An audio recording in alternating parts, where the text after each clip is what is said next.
बिस्मिल्लाहिर्रहमानिर्रहीम अस्सलाम वालेकुम व्यूअर्स। आज मैं आपके लिए बहुत ही मज़ेदार ईद स्पेशल अचारी गोश्त की रेसिपी लेकर आई हूँ। ये मज़ेदार रेसिपी आप इस ईद पे लाजमी ट्राई कीजिएगा। अगर आप मेरे चैनल पे न्यू हैं तो किचन की बादशाह को सब्सक्राइब कर दें। अगर वीडियो पसंद आए तो इसे लाइक भी करें। Let's start this recipe.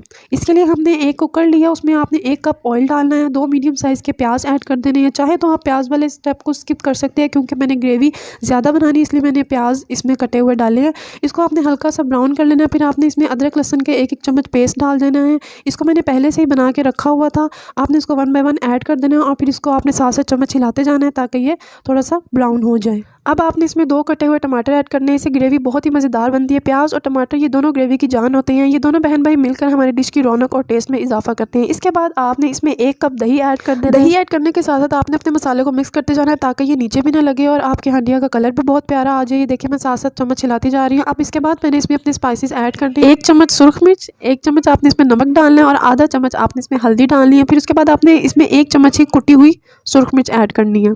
अब आपने इन मसालों को अच्छे से मिक्स करते जाना है, 7-7 चम्मच हिलाते जाएं ताकि ये मसाले आपकी पूरी हांडी में मिक्स हो जाएं। लास्ट में आपने इसमें 1 गिलास पानी ऐड करना है ताकि हमारे मसाले इस पानी के अंदर अच्छे से पक जाएं। अब आपने इस कुकर को बंद कर दे के 10-15 मिनट के लिए आपने इसको रख देना है। अब आपने एक प्लेट में अचारी गोश्त मसाला लेना है। आपने इसको अपनी मिर्चों में स्टफिंग करनी है।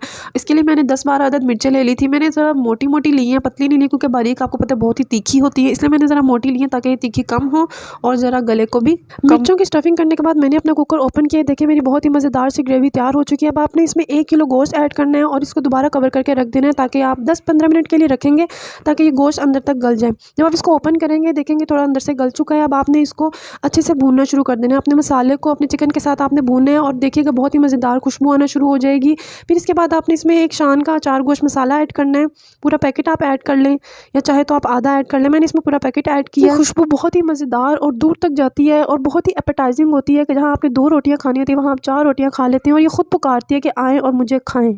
डिश आउट करने से पहले मैंने इसमें हरा धनिया ऐड किया है क्योंकि इससे डिश की लुक बहुत ही प्यारी आती है। इसके बाद आपने एंड पे जो आप मिर्चों की स्टफिंग की थी आपने उसको हल्का सा फ्राई पैन में फ्राई कर लेना। ये हमारी रेसिपी का मेन स्टेप है। इसके बगैर आपकी अचारी गोश्त मसाले की रेसिपी बिल्कुल अधूरी है। अगर आपने ये स्टेप ट्राई ना किया तो फिर ना कहिएगा कि आपकी रेसिपी में जान नहीं है या आपका टेस्ट वैसा नहीं आया। आपने ये स्टेप लाजमी करना है और आप देखिएगा कि बहुत ही मज़ेदार सी खुशबू आती है। इतनी आपकी डिश की खुशबू नहीं आएगी जितनी आपने जो फ्राई में स्टफिंग किया हुआ फ्राई किया ना इसकी खुशबू आएगी। डिश को प्रेजेंट करने के लिए आपने इसे एक बाउल में निकाली। देखिए बहुत ही मज़ेदार हमारा अचारी गोश्त मसाला बना है। इसकी खुशबू इतनी मज़ेदार होती है और ये पकता भी बहुत मज़े का है कि आपका दिल करेगा आप 2 दिन बाद इसे दोबारा खाएं। एट द एंड आपने इसमें लंबी कटी हुई अदरक डालनी है और जो मिर्चों की आपने स्टफिंग की थी उसको फ्राई किया था वो भी आपने इसके ऊपर ऐड कर देना है। ये देखिए कितनी खूबसूरत हमारी अचारी गोश्त मसाले की रेसिपी तैयार हो गई है। अगर आपको वीडियो पसंद है इसको लाइक करें, सब्सक्राइब करें हमारे चैनल को। अल्लाह हाफिज़।